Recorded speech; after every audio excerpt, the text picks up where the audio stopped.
Bismillahirrahmanirrahim. Assalamualaikum warahmatullahi wabarakatuh. Selamat pagi, salam sejahtera untuk kita semua. Anak-anak sekalian, siswa baru SMK Negeri 2 Pengasih, sebelumnya marilah kita memanjatkan puji dan syukur kita kehadirat Allah Subhanahu wa taala. Alhamdulillah pada saat ini kita masih banyak sekali diberikan nikmat. Di antaranya adalah nikmat kesehatan, kesempatan, dan nikmat-nikmat yang lain. Kemudian pada masa pengenalan lingkungan sekolah ini, perkenalkan saya dari Wakil Kepala Sekolah Bidang Kurikulum Suwarman MPD akan memberikan materi berkaitan dengan kurikulum. Namun sebelum materi itu kami sampaikan, saya mengucapkan selamat atas diterimanya kalian di SMK Negeri 2 Pengasih, salah satu SMK terbesar di wilayah Kulon Progo. Tentu amanah yang kalian terima dengan diterimanya kalian di SMK Negeri 2 Pengasih ini harus kalian jalankan dengan sebaik-baiknya, karena kalian telah mengalahkan rival-rival kalian yang begitu banyak, dan akhirnya kalian yang menjadi pemenang untuk menjadi SMK Negeri 2 Pengasih, menjadi siswa di SMK Negeri 2 Pengasih.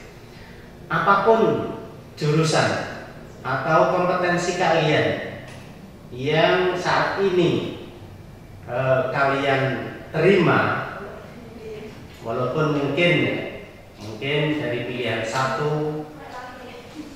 melorot ke pilihan 2, dari pilihan 2 alhamdulillah masih bisa bertahan di pilihan 3, itu adalah sebuah amanah, sebuah nikmat dari Allah Subhanahu wa taala, pilihan terbaik bagi kalian. Oleh karena itu tidak ada alasan ini saya tidak suka dan sebagainya. Barangkali jurusan yang kalian idam-idamkan, yang kalian inginkan, yang mungkin kalian merasa baik dengan jurusan itu, tapi Allah menentukan lain. Ini yang harus kalian pahami. Jadi apapun jurusan yang dipilihkan oleh Allah kepada kalian, maka laksanakan dengan baik. Baik anak-anak sekalian, kita akan membicarakan tentang kurikulum, di mana sebagaimana kita ketahui bahwa kurikulum adalah ruhnya sekolah. Ruhnya sekolah. Jadi semua kegiatan yang ada di sekolah itu intinya adalah bagaimana supaya pelaksanaan proses belajar mengajar, kemudian pelaksanaan evaluasi, dan output dari KPM itu sendiri itu menghasilkan output yang optimal. Dan ini diatur semua, direncanakan semua di kurikulum. Secara rinci akan kami terangkan apa itu sebetulnya kurikulum dan apa yang ada di dalamnya, supaya kalian tahu, punya arah nanti ketika KPM telah dilaksanakan. Pengertian kurikulum itu adalah seperangkat rencana, seperangkat rencana dan pengaturan mengenai tujuan, isi dan bahan pelajaran, serta cara yang digunakan sebagai pedoman penyelenggaraan kegiatan pembelajaran untuk mencapai tujuan pendidikan. Itu pengertian kurikulum.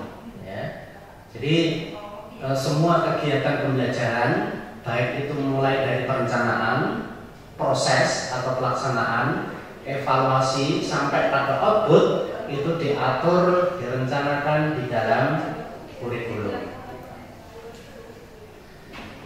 Kemudian nama kurikulum tidak perlu kita jelaskan secara detail karena perkembangan kurikulum itu sudah begitu lama.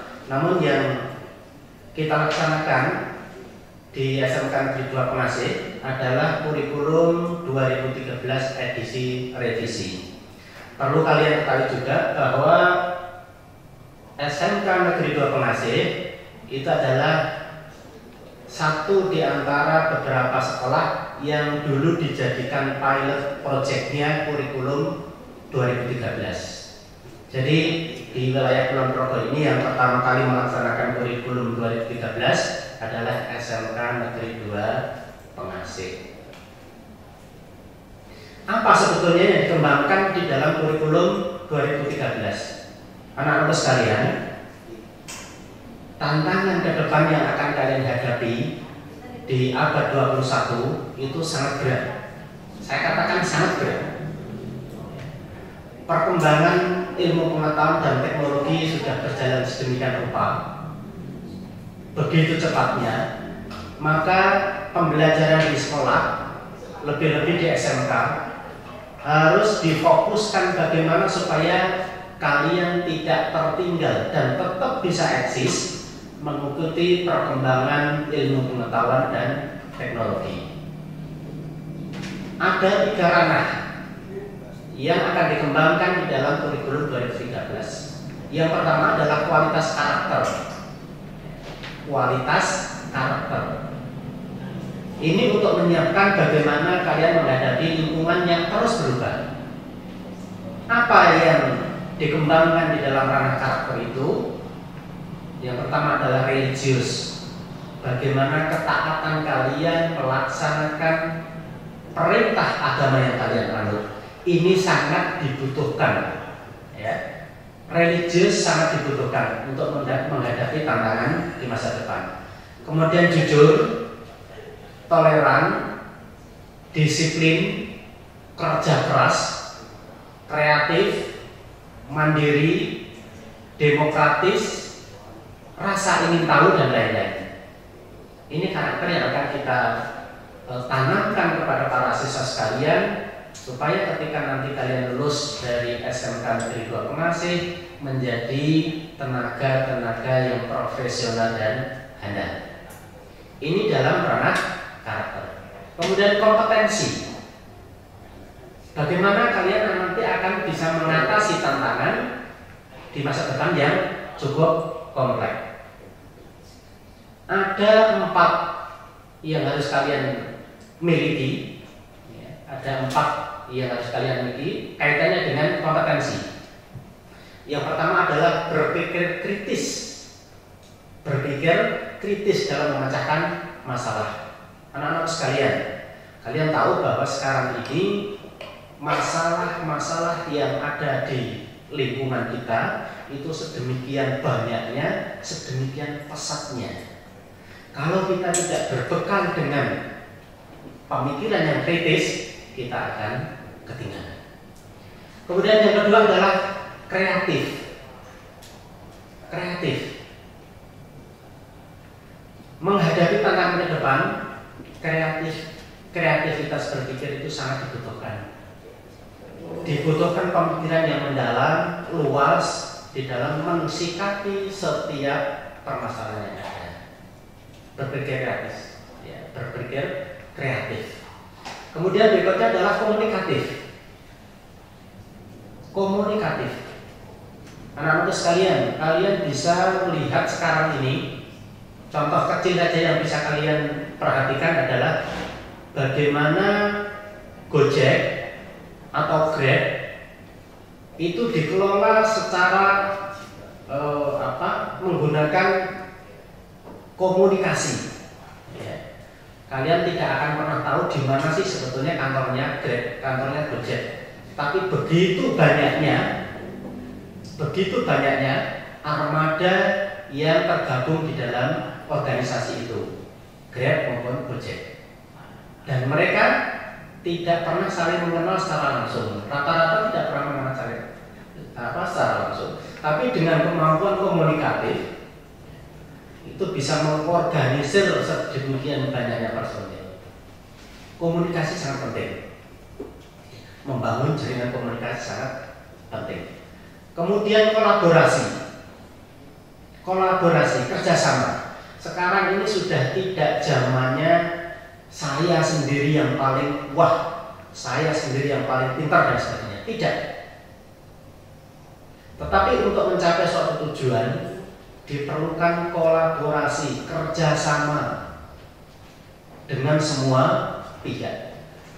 Tanpa itu, dibekali dengan kemampuan untuk berkolaborasi, kita akan tersingkir di persaingan abad 21 yang ini sudah betul-betul berada di depan kalian. Kemudian yang ketiga yang dikembangkan di dalam kurikulum 2013 adalah literasi dasar.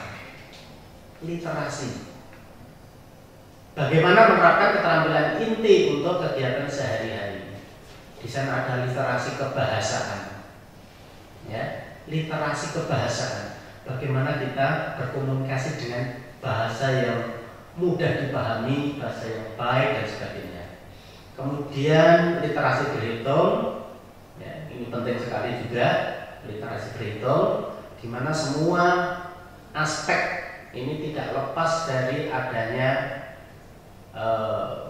masalah hitung berhitung. Semuanya tidak akan lepas. Untung rugi, kemudian keselamatan dan sebagainya, semua itu diperoleh dari berhitung. Kemudian literasi sains,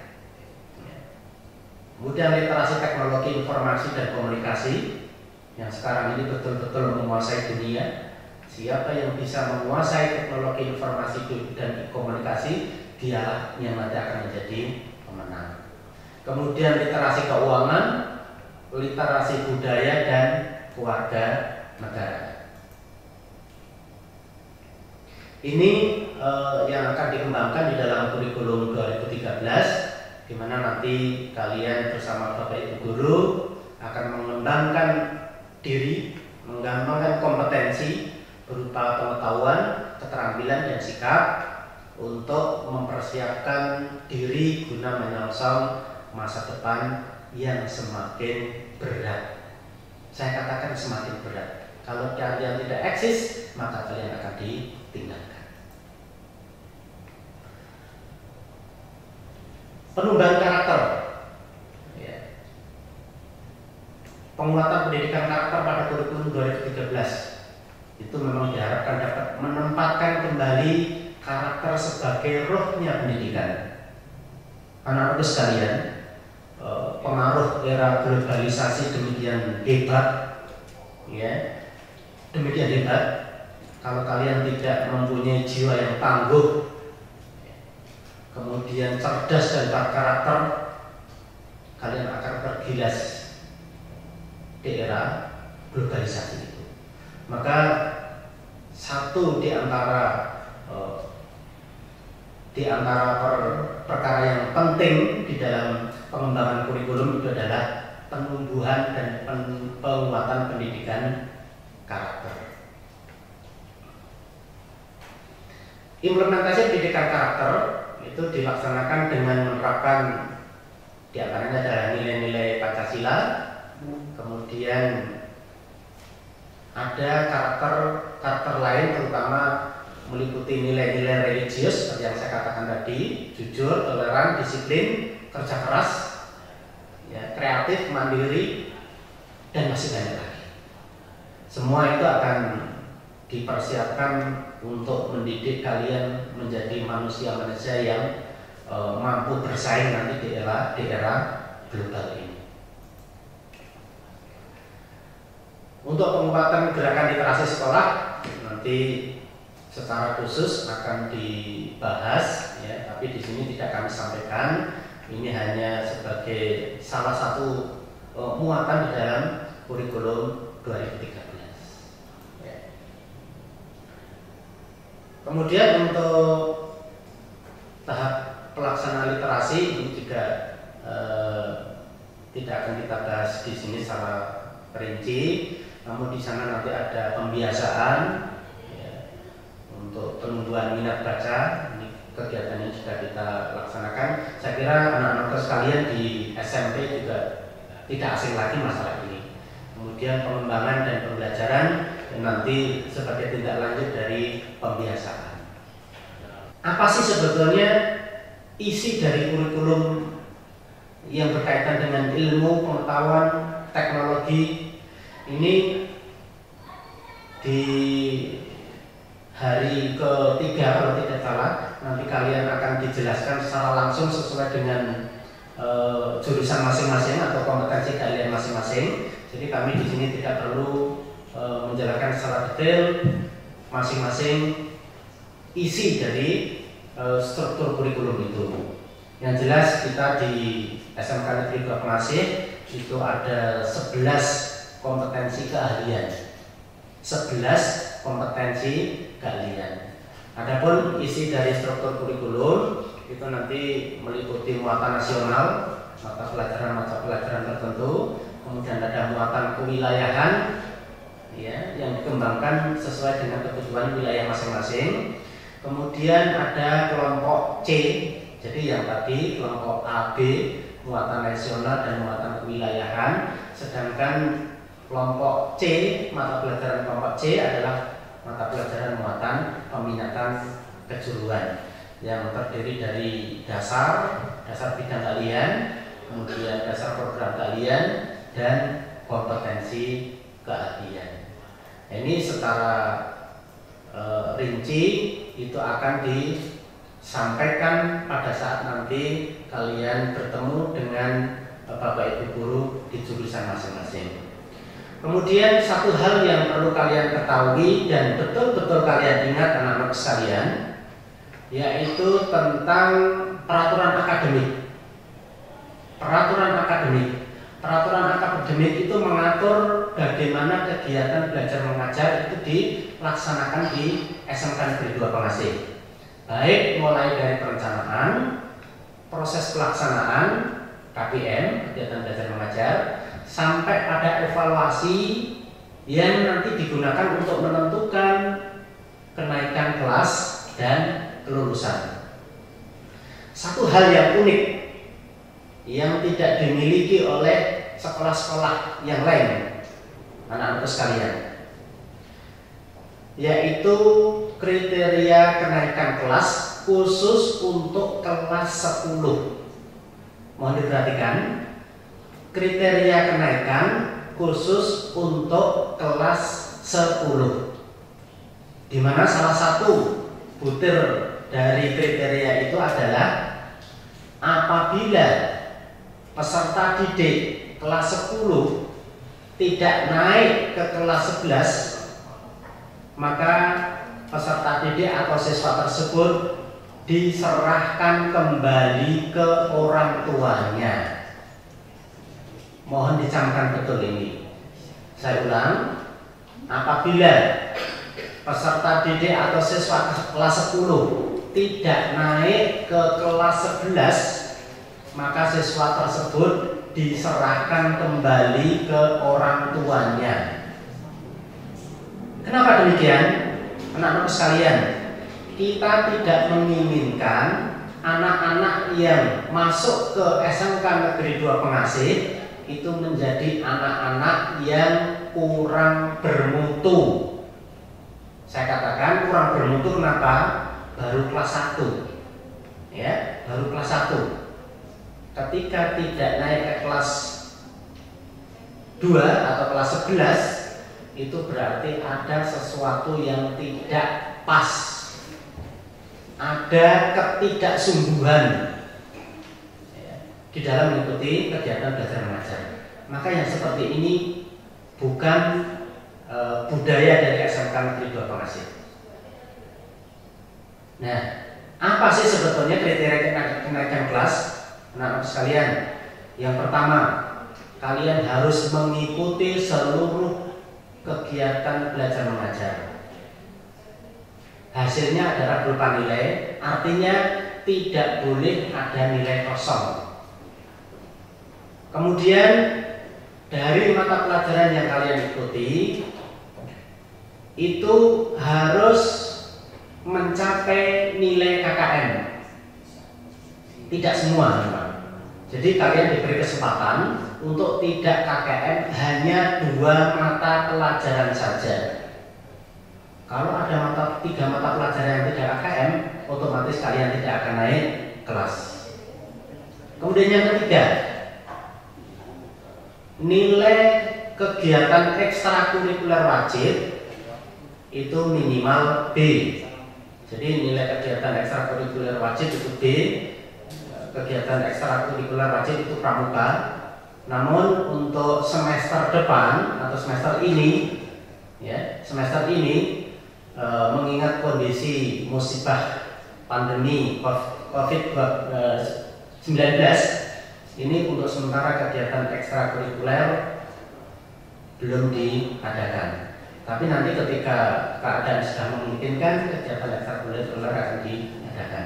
Kemudian syarat berikutnya, kehadiran kalian di SMK Negeri 2 Pengasih yang tercatat, ya, yang tercatat itu adalah 95%.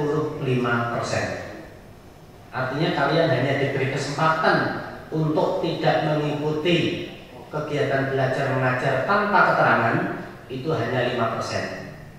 Kalau kondisi normal, artinya tidak ada musibah pandemi seperti ini, 5% itu setara dengan 11 kali selama 1 tahun. Ya, ini nanti akan terus ditekankan, diingatkan kepada kalian supaya kalian nanti tidak mengalami kendala di dalam mengikuti kegiatan belajar di SMK Negeri 2 Pengasih. Anak-anak sekalian, saya kira itu sekilas tentang kurikulum 2013 di SMK Negeri 2 Pengasih. Sekali lagi harapan kita kalian mengikuti kegiatan belajar mengajar dengan senang hati. Apapun jurusan yang dipilihkan kalian, mungkin tidak sesuai pilihan utama kalian, tapi yakinlah itu yang terbaik bagi kalian. Selamat mengikuti MPLS, selamat menjadi keluarga besar SMK Negeri 2 Pengasih. Sukses untuk kalian semua. Demikian, kurang lebihnya mohon maaf. Saya kira wassalamualaikum warahmatullahi wabarakatuh.